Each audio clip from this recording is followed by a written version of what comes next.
What is up, guys? It's your boy, Come On and Slam, and welcome to the Jam Cactus. And today, the new Slammer Sword is currently dropping from Nightfalls this week, and this is an incredibly desirable weapon. I did do a full video talking about the potential roles, why people are so excited, linked right up above, but long story short, this is the first ever Stasis Vortex frame sword in the entire game, and it can get several never before seen perk combinations such as bait and switch plus eager edge. So people are going for this, and if you're going for this, why not go for the best version, which of course is the Adept version that only drops from Grandmasters. Because if you do get an Adept sword, you can actually put on Adept Impact as a mod and just make it do more damage. So in this video, we're going to be going over a bunch of different tips for loadouts and the strike itself so that you can start farming the crap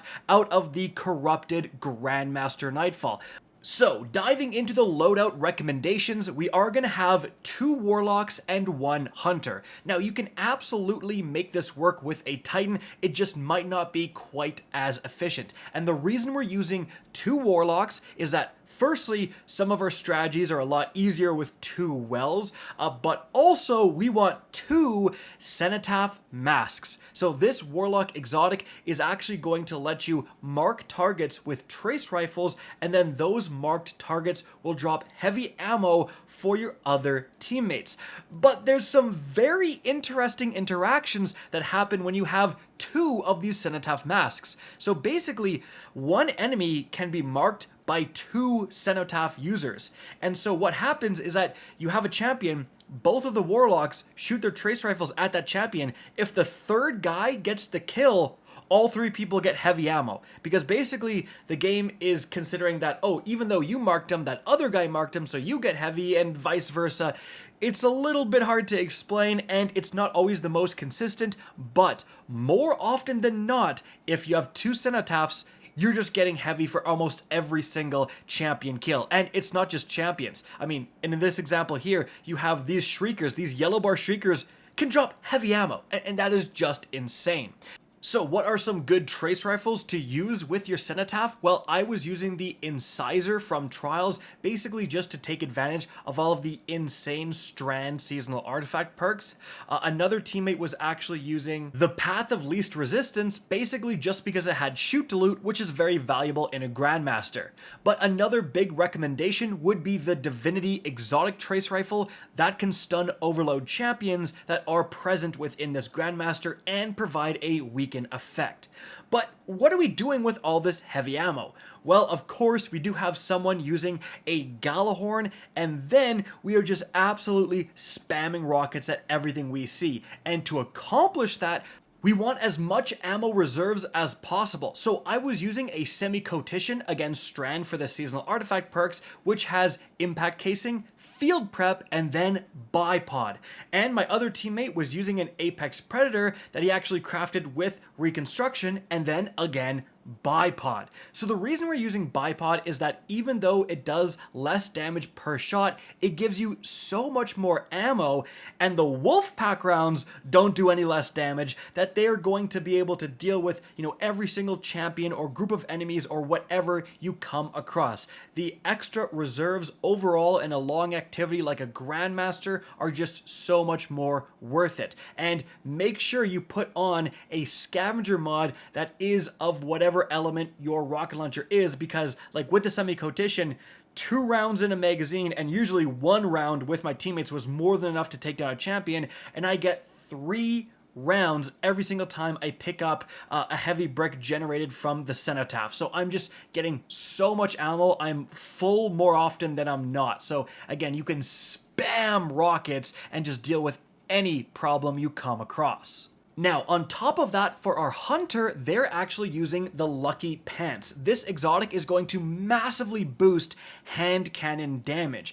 And then to coincide with that, they're actually using the Malfeasance, because every single enemy you come across in this strike is going to be taken, so might as well take advantage of a weapon that literally does more damage against taken.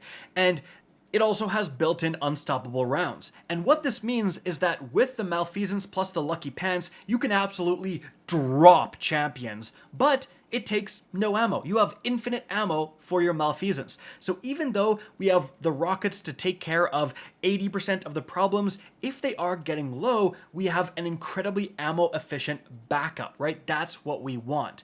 Now, moving on from there, talking about some of the other weapons we used. I used the Sunshot, incredible weapon, and a hand cannon which can stun those unstopped champions.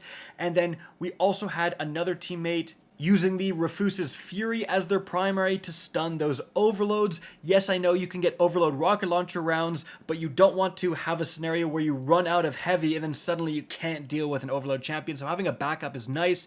And then we also had a teammate using a great explosive personality just for ad clearing as well, right? So those were the weapons we were using. Those are the key exotics.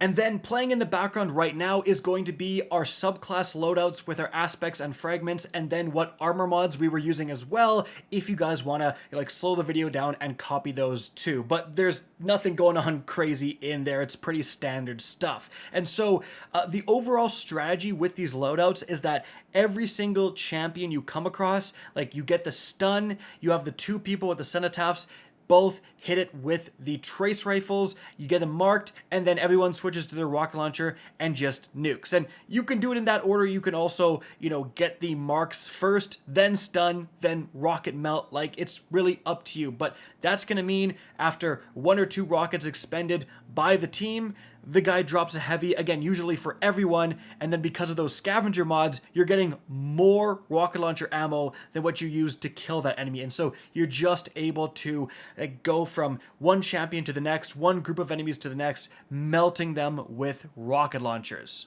In fact, I also want to stress, and I'm sure you've been seeing it in the background gameplay, you don't have to save your rockets for the champions. You're going to have so much rocket and heavy generation with these setups that if there's a group of red bars, just yeet a rocket at them. Like, seriously, you will get that rocket back. The thing you don't want is to be sitting there with 15 rockets all the time and end the strike with 15 rockets. That's 15 rockets you could have used to make things faster and easier.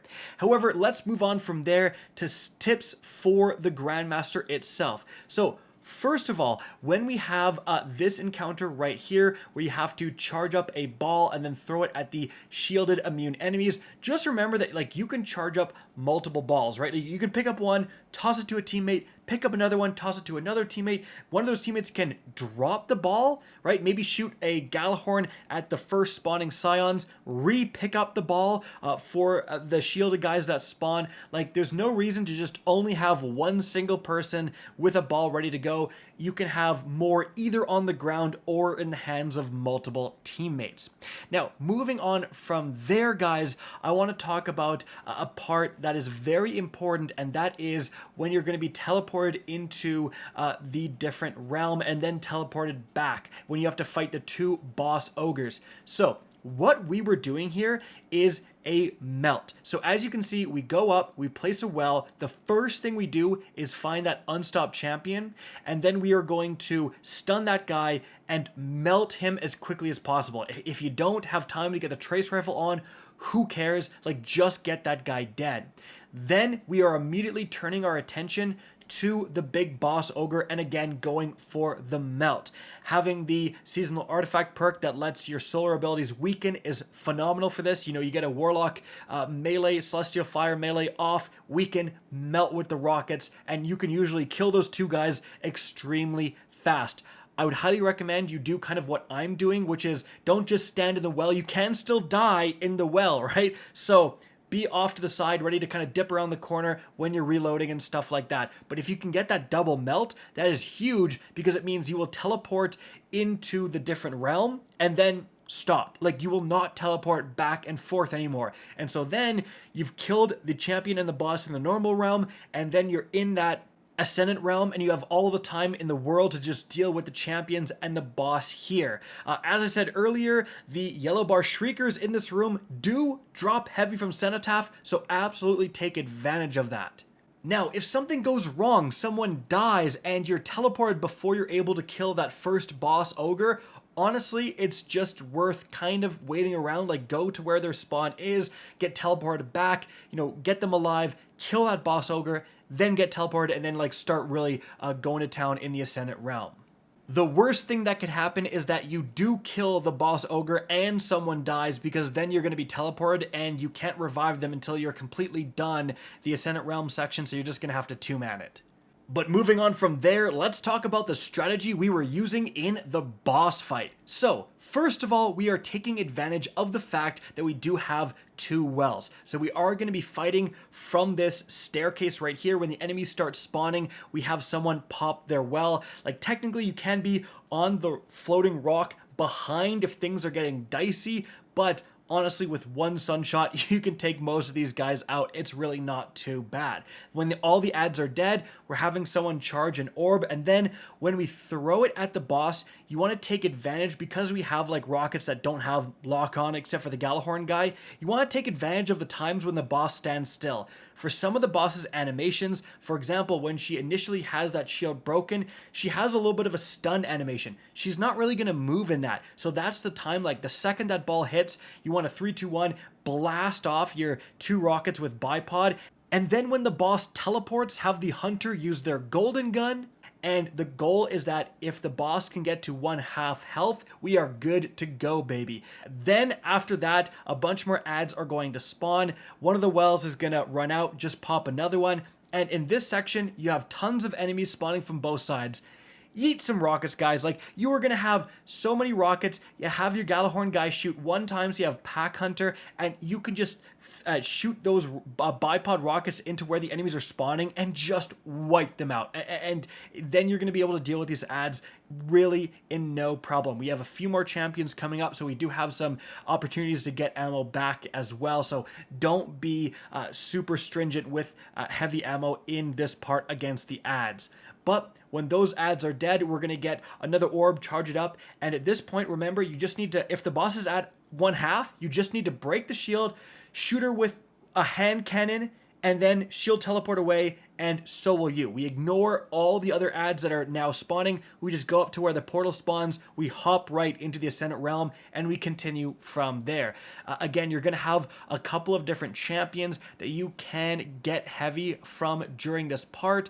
So it's possible you do want to slow roll killing these champions, save your heavy, and that's kind of why we do have that Lucky Pants in the mix as well, is that can kill these guys super quickly without using a bunch of ammo after a stun. And then we get to the final part of the boss phase. So as you can see right here, we have someone just pop a well, and then we have someone go and collect the orb to go and charge it. If you can throw a healing grenade at that guy, that is going to be great. And then kind of the same thing. Take advantage of the little bit of a stun the champion has. And if you get enough rockets on her, you can see right here, she goes through both health bars. Like normally she's going to shield back up, but as you can clearly see, if you hit your shots, and especially if the hunter got their golden gun back, which is actually pretty likely because of how many enemies are in the boss fight, she'll just die and you are done. Now, if this doesn't happen, what you then need to do is jump to the middle. So if she does get a shield back up, the next ball, the next orb is going to spawn in the very center of the arena, as you can see right here. So just jump there and have your other warlock use their well here, grab it, throw it at her. Again, you just need to hit like a couple of rockets. The Galahorn guy with tracking can usually just get it done, and you will kill this guy pretty much no problem. Honestly, like if just a few Wolfpack rockets hit, like this boss is just deleted. So it really doesn't require too many hits. Just kind of wait until she kind of stops moving, wait until she's doing an attack animation, some sort of animation, and she really will be still, and you'll be able to hit her and then get it done.